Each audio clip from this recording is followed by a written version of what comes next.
ভগবদ্গীতার 18টি নামের মাহাত্ম্য। 1. গঙ্গা।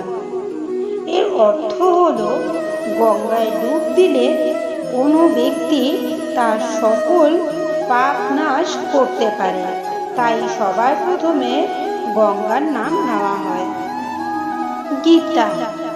যে ব্যক্তি গীতা পাঠ করেন সেই মুহূর্তেই তার সকল পাপ নাশ হয়, তাই এখানে গীতার কথা বলা হয়েছে। 3. সাবিত্রী। তিনি এতটাই সতী ছিলেন যে সে তার মৃত স্বামীর প্রাণ ফিরিয়ে এনেছিলেন, তাই এখানে সাবিত্রীর কথা বলা হয়েছে। 4. সীতা। ভগবান রামের স্ত্রী মাতা সীতা এতটাই পবিত্র ছিল যে রাবণ শত চেষ্টা করেও তা নষ্ট করতে পারেনি, তাই সীতা নাম মহাপবিত্র বলা হয়। 5. সত্তা। সত্তা বলতে আমাদের আত্মার কথা বলা হয়েছে। আত্মা যেমন আমার গীতা তেমনি অমর। 6. প্রতিব্রতা।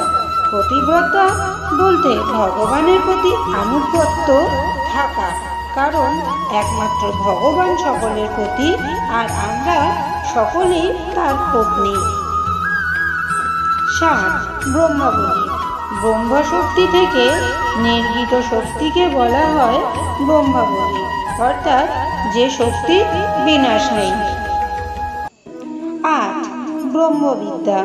ব্রহ্মবিদ্যাকে আমরা ব্রহ্মাবলীর অনুরূপ বলতে পারি। 9. ত্রিসন্ধ্যা। ত্রিসন্ধ্যা মানে হলো 3 কালের সমিষ্ট, যথা ইহাকাল, বর্তমানকাল ও পরকাল। 10. মুক্তিগৃহিণী। গীতা পাঠ করলেই মুক্তি পাওয়া সম্ভব, তাই এই নাম ব্যবহার করা হয়েছে। 11. অর্ধমাত্রা। গীতায় ভগবান শ্রীকৃষ্ণ বলেছেন গীতা তার অর্ধ, তাই এই অর্থ ব্যবহার করা হয়েছে। 12. চিরানন্দা। চিৎ জগতের যে আনন্দ তাই চিরানন্দা। 13. ভগাগ্নি। অগ্নি যেমন সোনা পুড়িয়ে খাঁটি সোনায় পরিবর্তন করে, ঠিক তেমনি গীতাই পারে আমাদের সকল পাপ দূর করতে। 14. ভ্রান্তিনাশিনী।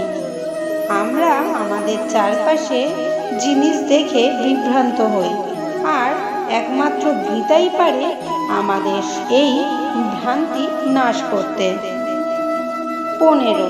বেদত্রয়ী। ত্রিদেবের সমন্বয়ে গঠিত শক্তিই হল বেদত্রয়ী। 16. পরানন্দা।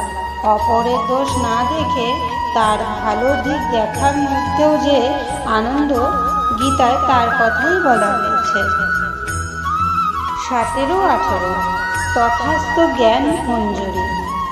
গীতা পৃথিবীর সকল জ্ঞান তথা বিজ্ঞানের আধার, তাই একে জ্ঞান মঞ্জুরি বলা হয়।